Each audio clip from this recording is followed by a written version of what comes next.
Olá, meus queridos, que Deus possa abençoar grandemente a sua vida. Eu sou o pastor Ricardo José, servo do Senhor Jesus. Este canal é para edificar a sua vida através da palavra de Deus. E eu agradeço você ter clicado nesse vídeo. Peço que você deixe o seu like para ajudar este canal a levar esta mensagem para outras pessoas. Se você ainda não for inscrito, se inscreva para que o canal possa crescer e assim muita gente possa ser alcançada com palavras de ânimo, com palavras de esperança, com palavras que vêm do trono dos céus. Amém? A paz do Senhor Jesus, que Deus abençoe grandemente a sua vida. É com graça e misericórdia do Senhor que me apresento diante dele e peço, Senhor, usa-me como um canal do fluir da tua palavra. Tudo é para a honra e glória daquele que vive e reina para sempre. Amém? Meus queridos, eu quero falar hoje algo muito importante para a minha vida e para a sua vida. Por quê?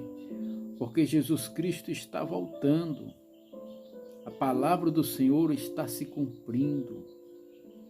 O tempo de Deus não é o tempo, o meu tempo, o seu tempo, o tempo do mundo, não é. O tempo de Deus é o tempo de Deus. A Ele todas as honras e glórias. Por quê? Porque Ele é o Criador. Deus criou todas as coisas e todas as coisas foram criadas por Ele e para Ele. Por isso toda a honra e toda a glória. Por isso toda a adoração, toda a devoção. Não é por mim, não é por você, não é por nós, mas é por Ele. Amém? Apocalipse capítulo 1, o versículo 19 e o 20 fala assim: escreve as coisas que tem vistos, e as que são, e as que depois destas hão de acontecer. O mistério das 7 estrelas que vistes na minha destra e dos 7 castiçais de ouro. As 7 estrelas são os anjos das 7 igrejas. E os 7 castiçais que vistes são as 7 igrejas.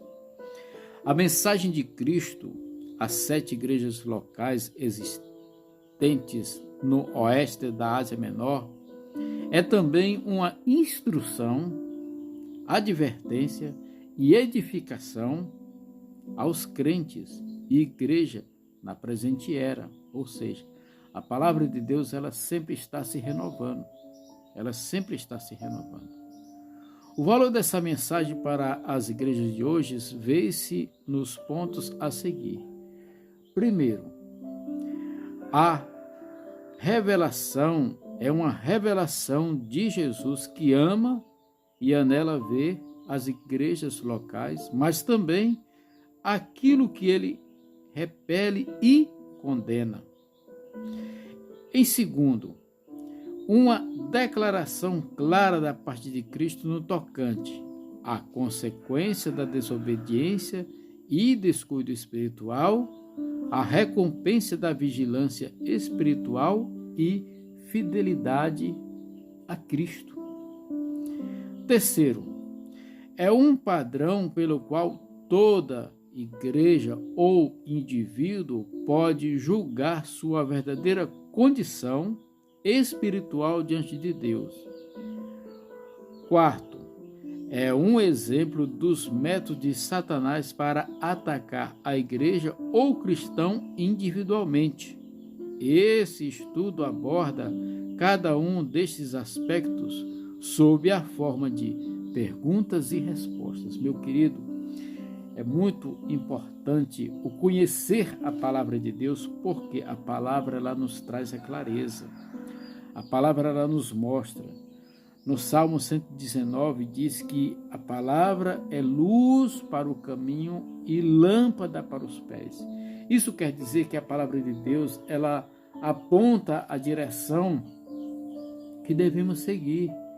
E quando eu falo dos pés, está falando de decisões. Os pés é caminho, é por onde você caminha. Os pés está falando de decisão, está falando de trabalho, está falando de desenvolvimento. Então, quando ela é lâmpada para os pés, é porque as decisões que iremos tomar com base na palavra vai nos conduzir a tomar decisões pautadas na vontade graciosa de Deus. Amém? Primeiro, o que Cristo aprova? Cristo aprova a igreja que não tolera o ímpio no seu meio, como parte dela. Tem que haver uma mudança.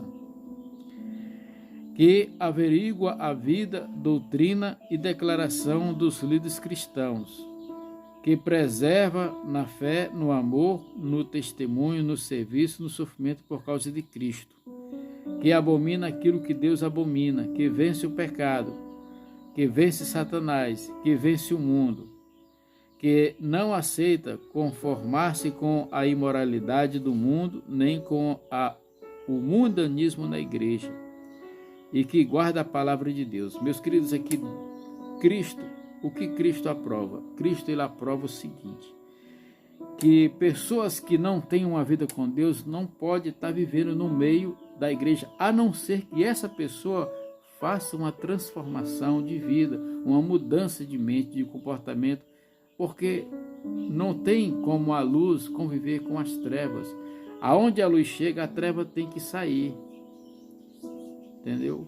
Por quê? Porque a luz, ela brilha. Se a treva sobressair sobre a luz se apaga. Então, se uma pessoa vive no mundo e aí ela conhece a palavra de Deus, ela começa a andar na luz, mas de repente vem as adversidades, vem os problemas, vem as dificuldades, vem as amarguras, vem as decepções, e a pessoa começa a valorizar muito mais isso. O que é que vai acontecer?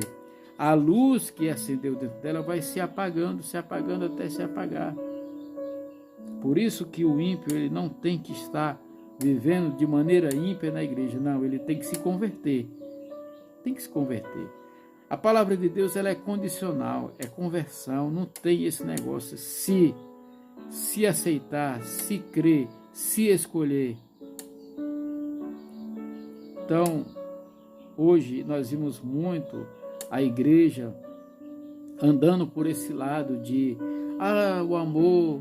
Irmãos, o amor ele tem que ser racional, o amor ele tem que ser coerente, o amor ele tem que ser limpo, o amor ele tem que ser fiel, o amor ele não tem que estar baseando-se no Deus Criador e no mundo caído no pecado. Não, o amor ele tem que tirar o pecador para levar o arrependimento e assim chegar até Deus.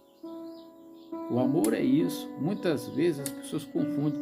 O problema maior da nossa língua portuguesa é porque as nossas palavras elas têm perdeu muito-se, né, o seu próprio significado. Quando fala de amor, a palavra amor ela se tornou tão diversa, tão universal que eu amo comer chocolate. Não, você gosta de comer chocolate. Eu amo assistir. Não, você gosta de fazer tal coisa. Amar é muito além de qualquer coisa. Mas só que essa palavra ela caiu de uma forma assim na nossa linguagem, na nossa língua portuguesa. Ela é uma palavra que precisa ser muito bem estudada, muito bem avaliada para saber qual sentido você está usando essa palavra amor. Porque ela tem um significado muito importante, mas ela é muito banalizada. Por isso temos que atentar para isso. Porque Deus não aceita a imoralidade. Deus não aceita as paixões carnais. Ele não aceita essas coisas. Temos que nos libertar. Por que Jesus Cristo se tornou homem? Porque ele foi tentado da mesma forma que eu e você somos tentados. Nós somos provados da mesma forma, né? Jesus foi provado da mesma forma que eu e você fomos provados. Então ele se fez carne para que mostrasse para mim e para você que há uma saída, que há uma solução. E é através dele, através de você se afastar dos desejos da carne. Então Cristo ele aprova um homem que muda de vida, que quer transformação, né? Em segundo lugar, como Cristo recompensa as igrejas que preservam e permanecem leais a Ele, a sua palavra. Como é que Ele faz isso? Ele recompensa livrando do período da tribulação que virá sobre o mundo inteiro, concedendo-lhe o seu amor, presença e estreita comunhão com Ele, abençoando com a vida eterna. Então, quando nós nos convertemos ao Senhor, quando nós permanecemos, quais são as recompensas que Cristo promete às igrejas, que vai ser leal? Ele promete o quê? Ele promete, além da salvação, livrar da tribulação, livrar dos problemas maus. Então, Deus, ele concede o seu amor, ele concede a sua presença e a estreita comunhão. Nós temos que ter estreita comunhão com Deus. Quem precisa se achegar a Deus sou eu. Quem precisa se comungar com Deus sou eu. Eu preciso, através da minha religação com Ele, da minha conversão com Ele, do meu andar com Ele, estreitar esta comunhão. Por quê? Porque Ele vai me dar a vida eterna. Meus queridos, é maravilhoso quando nós nos aprofundamos na palavra. Agora, o que é que Cristo reprova? Cristo reprova a igreja que diminui sua profunda devoção pessoal a Deus, ou seja, nós temos que nos dedicar cada vez mais a Ele. Que se desvia da fé bíblica, que tolera dirigentes, mestres ou leigos imorais, que se torna espiritualmente morta ou morna, que se substitui a verdadeira espiritualidade, pureza, retidão e a sabedoria espiritual por sucesso ou recursos materiais ou qualquer outra coisa que o mundo possa oferecer. Agora, como Deus castiga a igreja que entram em declínio espiritual e que toleram a imoralidade no seu meio? Ele as castiga mediante a reprovação do seu lugar no reino de Deus, a perda da presença de Deus, do poder genuíno do Espírito Santo, da verdadeira mensagem bíblica, da salvação e da proteção dos seus membros contra a destruição de Satanás. O que a mensagem de Cristo revela concernente à tendência natural das igrejas e à estagnação espiritual e o declínio à apostasia? As 7 cartas sugerem que a tendência das igrejas é acomodar-se no erro, aceitar falsos ensinos, adaptar-se aos princípios anticristãos prevalentes no mundo. Além disso, observa-se que, frequentemente, homens e mulheres apóstatas, vis e infiéis estragam as igrejas. Por esta razão, o processo espiritual de uma igreja deve ser evocado como prova de que ela está dentro da vontade de Deus, nem para se afirmar que anda na verdade e na doutrina do Senhor.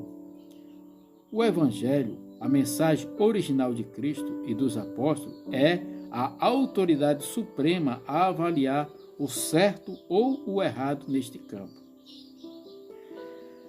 Como pode as igrejas evitar a decadência espiritual e consequente julgamento por Cristo?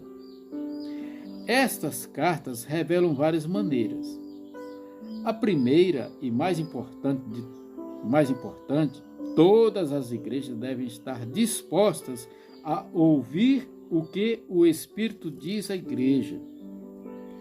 A palavra de Jesus Cristo sempre deve ser guia da igreja, pois esta palavra, conforme revelada aos apóstolos no Novo Testamento, mediante o Espírito Santo, é o padrão segundo o qual as igrejas devem verificar suas crenças e atividades e renovar a sua vida espiritual. As igrejas devem continuamente examinar o estado espiritual diante de Deus e, se for o caso, corrigir o seu erro, de tolerância ao mundanismo e imoralidade entre os crentes. A frieza espiritual poderá ser extinguida em qualquer igreja ou grupo de crentes, quando houver arrependimento sincero do pecado e um retorno dedicado ao primeiro amor, a verdade, a pureza, o poder da revelação bíblica de Jesus Cristo. Então, meus queridos, diante dessa breve introdução que vamos dar início a esse estudo, falando sobre a volta do Senhor Jesus, falando sobre o livro de Apocalipse, nós precisamos compreender que tanto eu como você precisamos estar alinhados ou alinhar a nossa vida diante da palavra. Eu quero destacar hoje a carta da igreja de Filadélfia.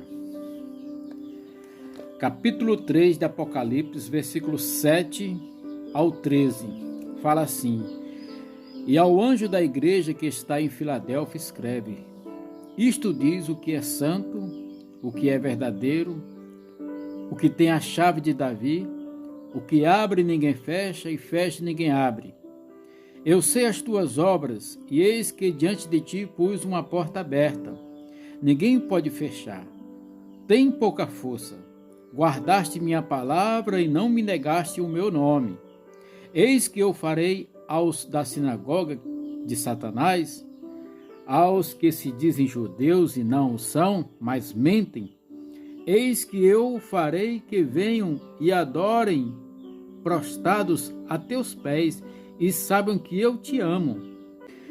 Como guardaste a palavra da minha paciência, também eu te guardarei da hora da tentação que há de vir sobre todo o mundo, para tentar os que habitam na terra. Eis que venho sem demora. Guarda o que tens para que ninguém tome a tua coroa. E a quem vencer eu darei coluna no templo do meu Deus, e dele nunca sairá. E escreverei sobre ele o nome do meu Deus e o nome da cidade do meu Deus, a nova Jerusalém, que desce do céu do meu Deus, e também o meu novo nome. Quem tem ouvidos, ouça o que o Espírito diz às igrejas. Meus queridos, aqui nós vemos que a igreja de Filadélfia era uma igreja que estava na presença do Senhor. Ele fala que mesmo que nós passamos a enfrentar dificuldades, problemas, tribulações, perseguições, mas nós não negamos o nome do nosso Senhor, não negamos a nossa fé, a nossa esperança, aquilo que nós ouvimos através da pregação do Evangelho e a partir daí cremos em sua palavra e vivemos segundo a sua graça e misericórdia. Ele diz aqui, no versículo 8, e fala assim: eu sei as tuas obras. Então Deus, ele conhece todas as coisas. Deus, ele sabe que dentro do nosso coração mora as intenções. Então, se eu estou na presença de Deus, a minha intenção de estar adorando, de estar glorificando, de estar na presença dele, Deus, ele conhece. Ele sabe a sinceridade. Então, nós temos o nosso coração diante de Deus. Deus conhece.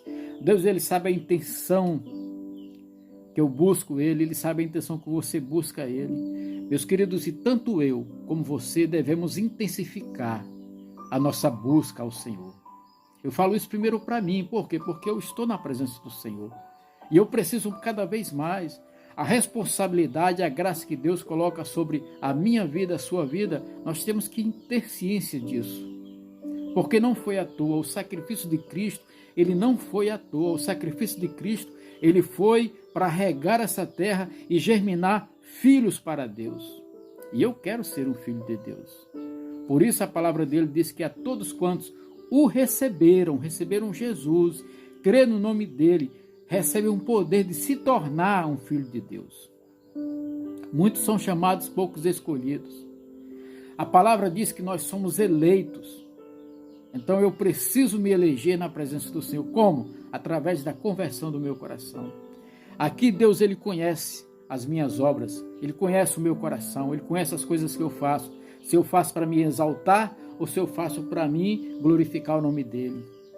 Quando eu entendi isso, eu comecei a mudar a minha vida, eu comecei a mudar a minha visão, eu comecei a mudar a forma de como eu agia. Eu era um homem religioso, mas hoje sou um homem que eu procuro estar na presença de Deus. Eu quebrei toda a religiosidade e venho buscando quebrar todos os dias qualquer resquício de religiosidade da minha vida. Por quê? Porque eu preciso estar na presença de Deus. E aqui ele fala: eu conheço as tuas obras, sei que diante de ti eu pus uma porta aberta. Deus, ele nos dá a oportunidade de escolher estar ou não estar com ele. Eis que eu pus, ninguém pode fechar essa porta, ninguém pode fechar a porta do evangelho, a não ser que Deus mesmo feche. Porque aquilo que ele fecha, ninguém abre, e aquilo que ele abre, ninguém fecha. Então só Deus tem o poder de transformar a tua vida. Mas o arrependimento que brotou no meu coração é que me fez entender isso. E o arrependimento que vai brotar no teu coração é que vai fazer você entender isso. Eu falo isso para todos. Seja você que está dentro da igreja, dentro do corpo de Cristo, ou você que ainda não faz parte do corpo de Cristo. Todos nós, a partir de mim, precisamos nos arrepender e buscar a Deus. Por quê? Porque estamos num mundo.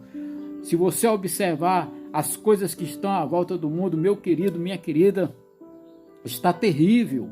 O mundo anda, sabe, numa ladeira de declínio moral terrível, uma ladeira de declínio principalmente espiritual. O mundo está assim, descendo a ladeira de força mesmo. Por isso nós precisamos parar isso. A minha vida, a sua vida, nós somos o sal da terra, a luz do mundo. A minha vida tem que ser impactante aqui na minha cidade, aqui na minha casa, aqui na minha família. E aí você na sua casa, na sua família também tem que ser algo impactante para as pessoas. Nós somos a luz do mundo. Por quê? Porque a luz não é minha.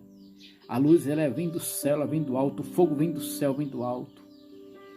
E nos resplandece através de nós. Por isso nós somos a luz. Por quê? Porque Jesus é que brilha em nós. É Ele. A Ele a honra e a glória. Então, a porta que está aberta é a decisão de entrar, de viver com Ele. Irmãos, o caminho com Deus realmente ele é estreito, ele é acirrado, ele é difícil. Por quê? Porque nós temos que brigar com nossos desejos, com nossas paixões, com a nossa mente, com nossos ideais. O politicamente correto para nós, para Deus é diferente. Por isso nós temos que buscar. Aqui ele fala, no versículo 10, como guardaste a palavra da minha paciência, ou seja, da esperança, da fé, a palavra de Deus, também eu te guardarei da hora da tentação, da hora da provação, da hora que vai acontecer sobre todo mundo. Então nós seremos guardados, Deus estará conosco. Ele será a nossa coluna, a nossa coluna de fogo para nos aquecer, para nos encher, e será uma nuvem de glória para nos proteger. Aleluia, glória a Deus. Meus queridos, aqui ele fala que Filadélfia era uma igreja fiel e guardava a palavra de Cristo e não a negava. Os membros também tinham suportado a oposição do mundo, resistindo à conformação, às tendências malignas das demais igrejas que perseveravam na lealdade a Cristo e na verdade do Evangelho no Novo Testamento. Então aqui Deus está dizendo que Ele reconhece as obras, Ele sabe, se nós guardarmos, se nós suportarmos a oposição do mundo, Deus ele vai estar conosco, Ele vai nos guardar na hora da tentação, na hora da provação. A promessa de Cristo no sentido de livrar os fiéis da hora da tentação, é da hora. Quando a hora chegar, nós seremos guardados. Da mesma forma como o apóstolo Paulo fala lá em 1 Tessalonicenses, no capítulo 1, versículo 10, que Deus nos guardará da ira futura. Deus nos guardará da ira futura. Em 1 Tessalonicenses, capítulo 1, versículo 10, fala: essa promessa é válida para todos todos os fiéis, todos que creem, todos que esperam, todos que se convertem, todos que se arrependem, todos que mudam sua caminhada, todos que buscam a Deus. Porque, meu querido, não é hora de brincar, é hora de se converter, é hora de buscar a palavra da verdade, é hora de a gente não se assemelhar às coisas que estão espalhadas por esse mundo, é hora de arrependimento, é hora de buscar a presença de Deus, é hora de buscar a graça de Deus na minha, na tua vida.